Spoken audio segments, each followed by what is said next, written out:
Salut tout le monde, c'est Slapoxy, et aujourd'hui on se retrouve pour un nouvel épisode de Game & Watch. Cette fois-ci on va parler d'un jeu PC, en ligne. Je vous présente donc Verdun, un jeu sorti en avril 2016 et développé par les studios indépendants M2H et Blackmill Games. C'est un FPS de tir en ligne qui se passe durant la Grande Guerre de 14-18. Bon, si vous touchez en cours d'histoire, la Grande Guerre, ça donne plus ou moins ça. NANI? Ce jeu ne disposant pas de mode histoire, on va donc se concentrer sur le gameplay. Dans Verdun, vous pouvez incarner les principales forces armées présentes sur le front de l'Ouest. Bah ouais, Verdun c'est pas un problème. Donc on a les poilus français, les Tommies anglais, les marines US, les Canadiens, les Allemands et les Belges, qui ont d'ailleurs un joli chapeau, Sartek les gars. À ces différents types d'escouades, on inclura des unités spéciales comme le chasseur alpin français, le Highlander écossais, les doughboys américains, littéralement... Garçon de pâte. Pourquoi pas, hein. Et comme les pauvres Allemands étaient seuls dans tout ce bordel, on leur a mis plein d'unités spéciales, comme les Pioneers, les Lancers, les Alpenjäger, les Schützen, les Sturmtruppen, putain. Ce jeu est basé sur un système d'escouade. Avant de vous lancer dans la bataille, vous créez ou rejoignez une escouade déjà en place. Une escouade représente 4 joueurs. Vous choisissez donc votre type d'escouade parmi tous ceux que j'ai cités avant, et chaque joueur de l'escouade aura un rôle différent. Alors ces rôles varient selon les nations, mais on verra en général des schémas plutôt comme ça. Donc on a premièrement un caporal qui donne un buff de zone et peut ordonner les tirs de mortier, un fusilier de base assez polyvalent, un mitrailleur plus lent et fixe pour la défense, et un grenadier qui va aller chasser les ennemis embusqués à grands coups d'explosifs. L'arsenal dont vous disposez varie bien évidemment en fonction du pays que vous incarnez et de votre rôle dans l'équipe. Une fois votre équipe de winners créée, vous pourrez vous lancer au combat dans les différents modes de jeu proposés. Alors premièrement on a des matchs à mort en équipe ou chacun pour soi, un mode où il faut se défendre contre des vagues de boss, et enfin le mode principal, les lignes de front. Ce mode, qui est le plus populaire et aussi le plus réaliste si l'on peut dire, comme c'est sens de l'attaque et de la défense, couplé à de la capture de points. Je m'explique. Une des deux équipes commence à attaquer la tranchée ennemie. Si elle parvient à maintenir un bon nombre de soldats dans la tranchée pendant un certain temps, la tranchée est capturée, et l'équipe qui l'a capturée doit alors la défendre pendant un certain temps contre l'ennemi qui essaie de la récupérer. Une fois la tranchée capturée, puis défendue, vous allez attaquer la tranchée suivante, et ainsi de suite, jusqu'à la dernière tranchée ennemie, qui vous apportera la victoire. Et au contraire, si vous échouez lors d'une attaque ou d'une défense, vous devrez alors battre en retraite jusqu'à votre tranchée d'origine, et ce sera alors à l'ennemi de vous attaquer et de tenter de capturer votre bout de terrain. Vous pouvez choisir entre plusieurs maps, représentant chacune des batailles de la Grande Guerre, et présentant des types de gameplay un peu différents. On a tout d'abord le front des Flandres, un paysage plutôt plat, vallonné de nombreux trous d'obus remplis d'eau. L'Aisne, un paysage de forêt aux tranchées peu profondes. Le front de Champagne qui cette fois-ci inclut des combats beaucoup plus de corps à corps, on ne fait que circuler dans un vaste réseau de tranchées. Et enfin le fort de Douaumont, l'un des espaces les plus disputés de la guerre, qui cette fois va apporter un style d'attaque différent, puisqu'on en a un bâtiment entouré de cratères d'obus. Et il en existe quelques autres, mais bon, nique sa mère, j'ai pas le temps. J'en ai rien à foutre. Ensuite, afin de vous massacrer dans la joie et la bonne humeur, vous disposerez de tout un panel d'armes très variées.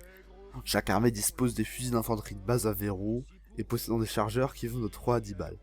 On a aussi des armes de poing, ou des mitrailleuses que l'on peut fixer sur le sol pour la défense et ainsi transformer vos ennemis en d'énerveuses sauces blanches. On a le droit aussi à des petits cadeaux de bonus, genre le lance-flamme, ou le fusil à pompe qui sont exclusifs à certaines escouades. Et pour ajouter du piment dans la sauce, j'ai mal. Les tirs d'artillerie et de gaz toxiques viendront niquer des mers de manière plus ou moins aléatoire, parce que sinon c'est pas drôle. Voilà. Voilà donc. Ce qu'on peut remarquer quand on joue à ce jeu, c'est que sur le marché, il fait partie des jeux à propos de la Première Guerre mondiale qui sont assez réalistes et corrects historiquement parlant. Comparé à par exemple Battlefield 1, qui a pris le parti d'une jouabilité plus facile et bordélique, mais qui dispose pourtant de graphismes et d'une diversité de véhicules accrue. Donc il n'y a pas de jugement de valeur. Si vous préférez un jeu plus correct historiquement parlant, Verdun est plus qualifié. Ce qui constitue son réalisme, ce sont évidemment les modes de jeu, surtout celui de la ligne de front, qui reprend à peu près comment la guerre était segmentée et comment les assauts étaient réglés à l'époque. Il y a aussi les armes qui sont identiques à celles utilisées à l'époque. Bon, ça c'est pas exceptionnel, mais la manière dont elles sont utilisées est répartie. Regardez, c'est-à-dire que tout le monde ne se balade pas avec des fusils automatiques en tirant partout. La plupart des fantassins doivent se contenter des fusils simples à verrou ou d'armes de poing. Les seuls accessoires dont vous disposerez sont les lunettes de visée, réservées à certains rôles, et les baïonnettes. Et du coup, cela fait qu'il n'y a pas d'armes trop overpowered. Bon, sauf ce putain de fusil auto allemand.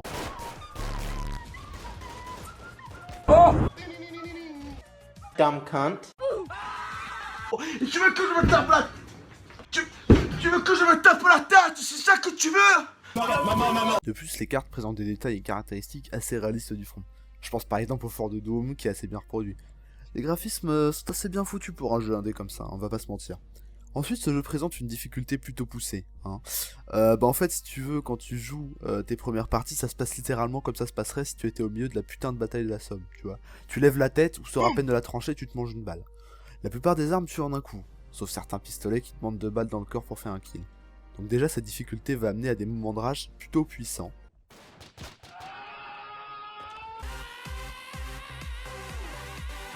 Mais ne paniquez pas, car c'est un jeu qui propose du challenge, mais une fois que vous maîtrisez et que vous avez les bons réflexes, tout se passe pour le mieux. Faut savoir par exemple avancer prudemment et rester baissé quand vous entrez dans No Man's Land. Par quel endroit saillir la tranchée ennemie, ou tout simplement travailler vos réflexes et vos précisions au fusil à force de jouer. Un des autres gros atouts du jeu, c'est également l'ambiance. Au milieu du champ de bataille, ne se sent pas comme un guerrier invincible qui parcourt la map comme lui semble, à la recherche d'un kill. T'es un putain de soldat et tu restes à ta place et tu survis comme tu peux. De prime abord, durant les phases de défense et d'attaque, la map est assez limitée du fait que si vous dépassez la zone rouge, vous êtes un déserteur et vous avez un temps limité avant d'être fusillé. Bon, ça a ses qualités et ses défauts, mais c'est surtout un moyen de limiter la zone de combat, car rappelons que les matchs se jouent à 16 contre 16. Les bombardements qui font trembler ta caméra comme pas possible et le gaz qui te bloque bien la vue contribuent à cette ambiance un peu stressante. D'autant que les tirs viennent de nulle part et au détour de n'importe quel trou d'obus on peut se manger un tir. Les voice lines des persos et des bruitages sont aussi pour beaucoup. Les soldats gueulent tout le temps, dans leur langue évidemment, des ordres d'attaque, des cris ou des insultes. Bon, par exemple les bruitages de mort et de douleur sont bien badants, y a pas à dire, mais des fois ils forcent un peu dessus.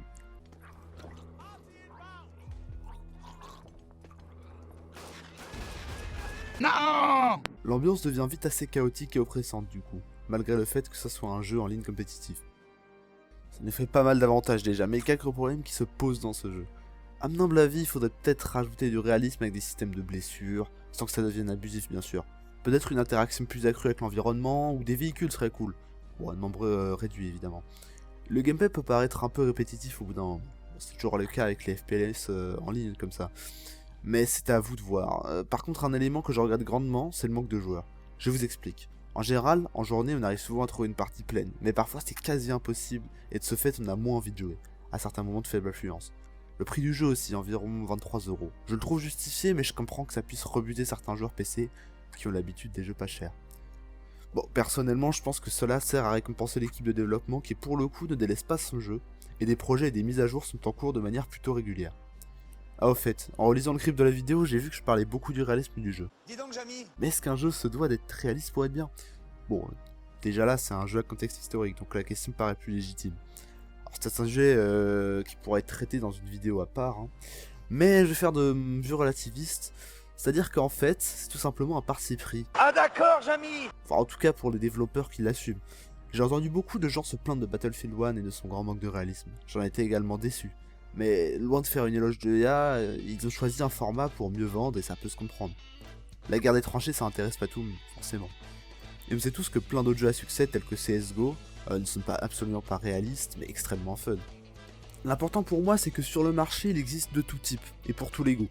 C'est pour cela que je recommanderais Verdun à ceux qui sont intéressés par la Grande Guerre, et un gameplay qui serait plus atypique et plus hardcore. Bon, petite parenthèse, je pense qu'un jeu qui irait bien avec Verdun, c'est Soldats Inconnus Mémoire de la Grande Guerre, sorti en 2014 et qui a déjà eu son petit succès à l'époque, mine de rien. Les deux offres se complètent dans le sens où Soldats Inconnus aborde l'aspect de récit très humain, totalement absent de Verdun, qui est purement du gameplay compétitif. Bon d'ailleurs, je m'en vais le tester de ce pas. En clair, Verdun, c'est un jeu qui affûtera votre esprit de compétition et mettra votre résistance à la rage à l'épreuve. Il présente des mécaniques de gameplay intéressantes et cohérentes historiquement. Il a une bonne durée de vie du fait des mises à jour également. Un projet serait apparemment en cours pour fusionner le jeu avec Tannenberg, son homologue se déroulant lui sur le front de l'Est. Personnellement j'aime beaucoup le jeu et ne peux que le conseiller. Cependant je garde mes réserves et ai conscience que s'il n'en a rien à foutre de la Première Guerre mondiale, rentrer dans le délire est moins évident, mais ça vaut la peine de tenter. Bon c'est tout pour moi, j'espère vous avoir fait découvrir quelque chose aujourd'hui. N'hésitez pas à vous abonner à la chaîne Nébulaire sur YouTube et Twitter. C'était Slypoxnip, ciao.